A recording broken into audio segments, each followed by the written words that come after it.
Shot one, Let's go. action. You good to go? Yeah, you gotta introduce yourself. When I say shot one, Yeah. hello. Go ahead and start. All right. Shot one. So hey everybody, my name's Jory Engel. This is my friend Ole. We like to talk about crypto stuff. We figured we want to educate people, talk about our feelings about it, what we've learned about it, and express ourselves to y'all. Okay. Actually, I'll let you start. What do you want to talk about? Which one? So today I want to talk about, which I think is really relevant, is the metaverse. Okay. You know what the metaverse is? No, I don't know what it You is. ever seen the movie Ready Player One? No. So like virtual reality, right? We have like augmented reality and virtual reality. So imagine like a digital space that we can exist in that's exactly like the space we're in now, but you can be anybody you want to be, anything you want to be, because there's no limitations on it, and you can go anywhere you want. Okay. And so the idea behind it is like the internet, right? So like right now you use your cell phone, you use your laptop, you watch TV, you're digitally connected in like 80% of your life that you exist in. So like what's the new adaptation of that? What's the new revolution that's coming? That would be the metaverse. Being able to operate inside a digital space without having to use a device to do it. So basically there's a new token I learned about recently, and I'm not sure if it's out, it's called MetaHero. And the idea behind it is you're on like a platform, right? And there's like 360 cameras all the way around you.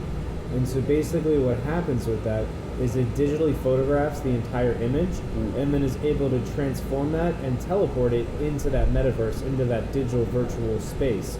So like imagine being able to do that, and then like, let's say for example you wanted to fly, right? Like no airplane, no jetpack, no nothing, just like take off on the ground like Superman, off the ground like Superman. You'd be able to do that in a virtual digital space. So like you can also link in like NFTs, like non-fungible tokens, which is a big thing right now. And the items that you'd use in that metaverse would be NFTs.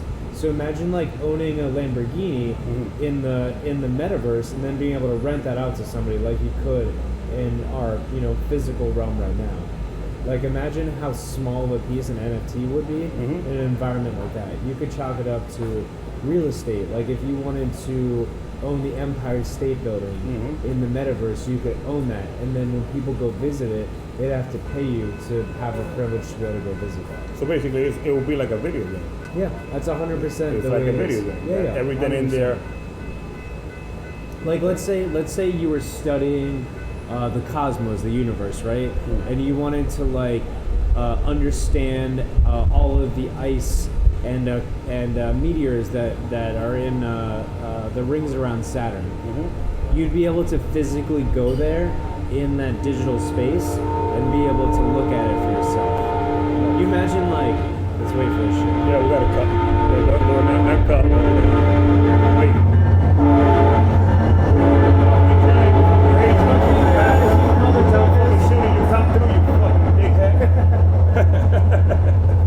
Every time we start recording some shit, fucking dickhead. Although I feel like we did get on a good stopping point right where we stopped. Yeah, right where we It wasn't like mid-conversation. Yeah.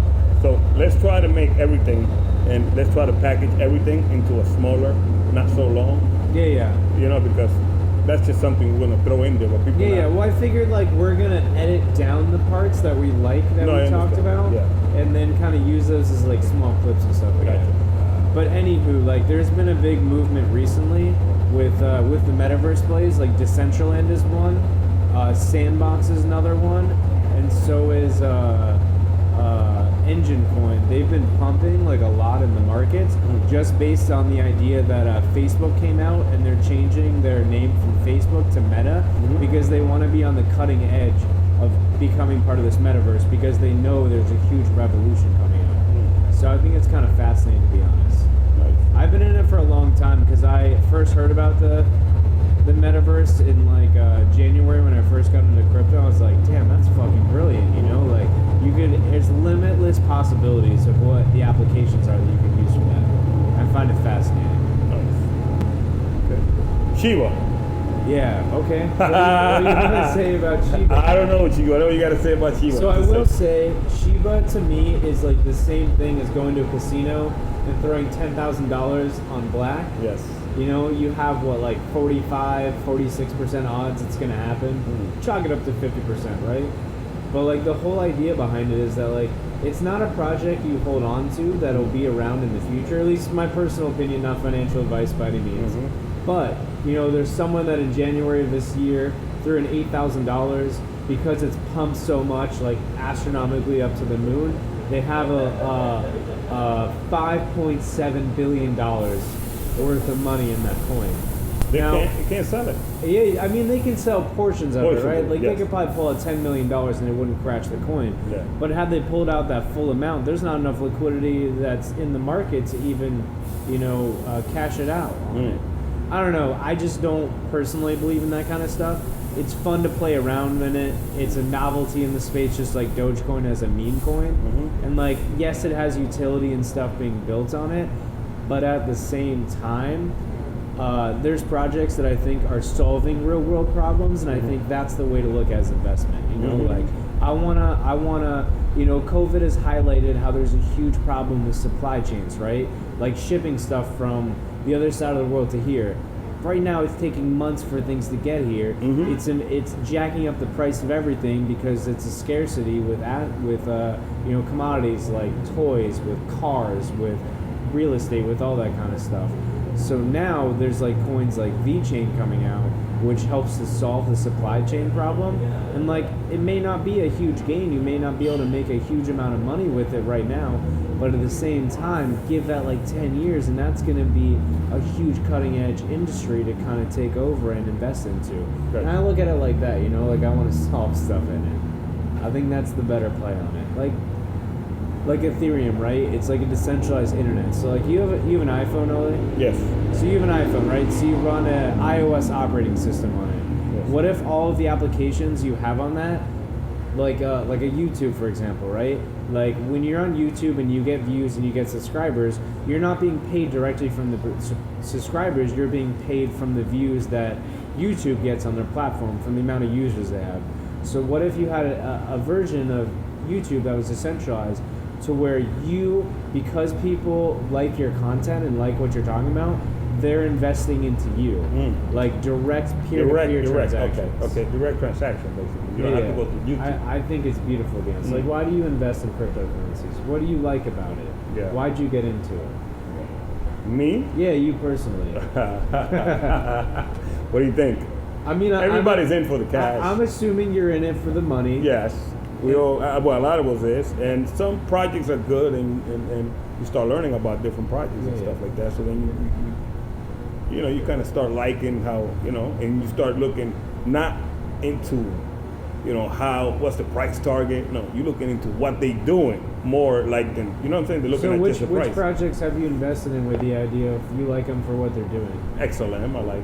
And why do you like? What is XLM and why do you like? Well, because right now it's like you said about utilities, right? You got to have some. XLM is going to make it very easy for you to transfer your money, and I think that's dope. Because me coming from like the Dominican Republic, my mother's always sending me, here's $50, go take it over there and send it to your aunt.